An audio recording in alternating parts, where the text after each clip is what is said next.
রেগুলারের নিরামিষ খিচুড়ি কিন্তু আলাদা একটা গন্ধ এবং স্বাদ আসবে, তার জন্য একটা সিক্রেট মশলা আছে। সেই মশলাটা হচ্ছে যে তোমার এখানে আদা, জিরে, রাঁধুনি এবং কাঁচা লঙ্কা, এই মশলাটা যদি পেস্ট করে দেওয়া হয় এর মধ্যে আলাদাই একটা স্বাদ আসবে। শুকনো লঙ্কা, তেজপাতা আর সাদা জিরে ফোড়ন দিয়ে এখানে আমি সবজি দিয়ে দেবো, আলু, গাজর, মিষ্টি আলু, এই তিনটে শক্ত জিনিস। তাই একটু আগে দিয়ে দেবো এটাকে তেলে।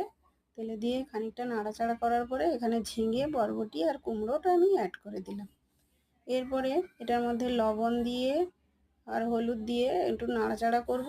বাকি অন্য কোনো মশলা এর মধ্যে যাবে না, গুঁড়ো মশলা। বাকি তো মশলাটা আমি করে নিয়েছি, আদা, কাঁচা লঙ্কা, রাঁধুনি আর গোটা জিরের যে মশলাটা করে রেখেছিলাম জল করে, সেটা আমি দিয়ে দিলাম। দিয়ে খানিকক্ষণ এটাকে আমি কষাবো।